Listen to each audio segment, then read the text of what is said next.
Hi everyone. For this video, I'm going to show you the first step in making a Kurinuki cup. Kurinuki is simply the Japanese word for to hollow out. And that's exactly the technique that we're going to be using while we make this project. So one of the challenges of this project is that we're going to be learning to work with all stages of the clay, whether it's wet, soft leather hard leather hard, or bone dry. And through all of the stages, you want to make sure that your projects are covered with plastic well so that they don't dry out too much. And like I've said many times before, it's better if your projects don't dry enough than if they dry too much. So I started with about 2 pounds of clay. I weighed it on my kitchen scale. But if you don't have a scale to weigh your clay, you can just estimate using the size of a softball. So something that is bigger than a baseball, smaller than a grapefruit. Okay, so I wedged up my clay and I patted it into the shape that I want my cup to be. And I like this slightly cone-shaped cup. I think that it's a really nice open form for holding coffee and tea. And it's going to be an easier form to work with as well. So I've wedged it, I patted it, I rolled it on the table, I smoothed it out so there weren't any cracks in it.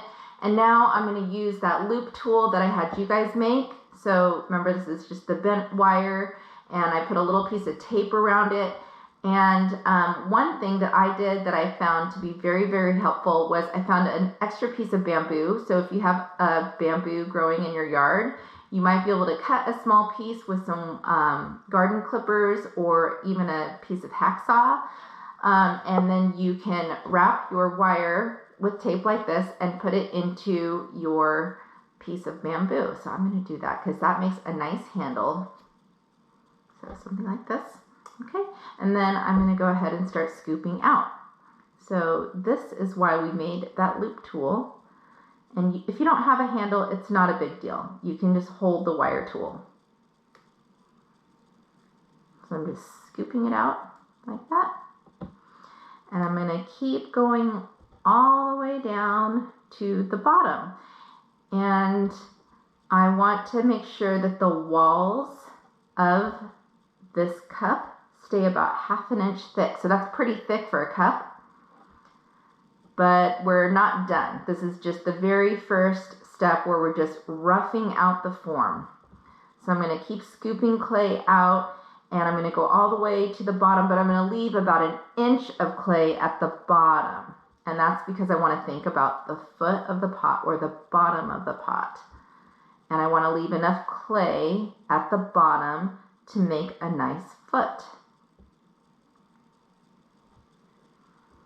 Just going to scoop out all this clay. And one of the things that I'm doing to make sure that I don't go through the walls is I'm holding my hand on the outside of the wall, and I can feel if I'm getting too close with the tool from the inside. And then I'm going to turn this little pot and keep working. And this is very slow and methodical. So don't be surprised if you're doing this carefully and doing this well, that this will take you probably 30 to 45 minutes to do a really good job.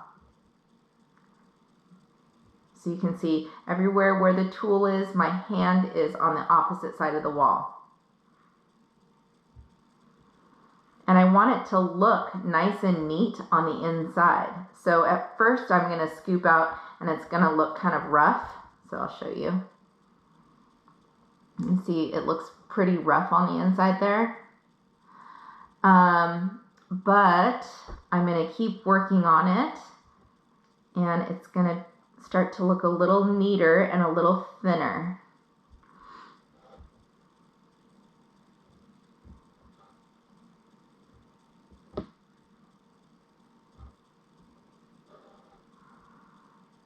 So I'm just going to keep remembering that the wall thickness should be about 1/2 inch and the base should be 1 inch.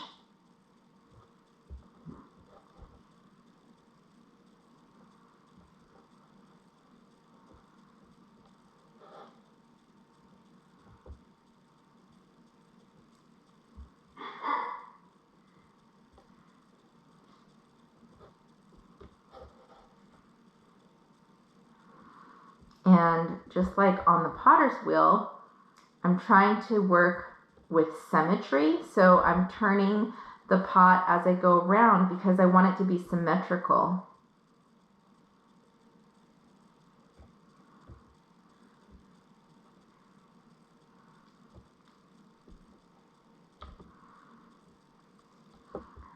Some of you guys are probably really missing the potter's wheel and wishing that we could be doing that, and I wish that too. But hand building is surprisingly similar if you are looking for those similarities. You still have to work from the bottom of a form to the top, just like you do when you're raising the wall. And you still want to be thinking and feeling, using your sense of touch to feel the thickness of the walls as you're working on the vessel.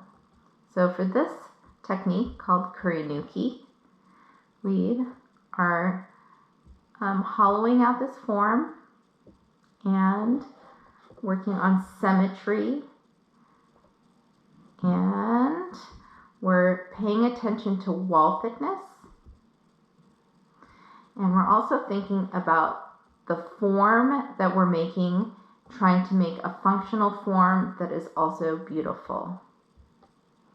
So you can make your cup whatever shape you like. If you are drawn to a more barrel-shaped cup, or one that's more cylindrical, or one that's cone-shaped, it's totally up to you, but you want to think about the function. So sometimes you can think about like your favorite drinks. One of the things I think about is I like lattes, and so I like my cups to be taller and more cone-shaped. That's typically a more latte-shaped cup. But if you like cappuccinos, your cup might be shaped more like a bowl. And that's so that the foam that is made on the top of the cappuccino does not dissipate in the heat of the coffee. So I didn't know if you know that, but there you go. Okay, so getting to the bottom.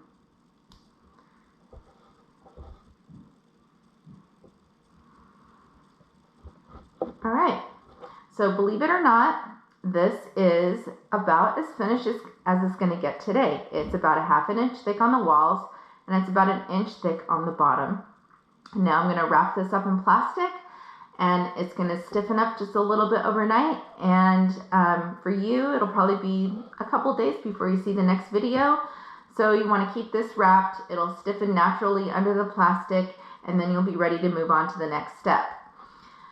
This other bit of clay here, you want to make sure, you might want to like dip it in water or spray it a little bit and then put it in some plastic, put it back in your bag. Make sure you keep this because we just have this little bit of clay to work with. Okay, have a great day.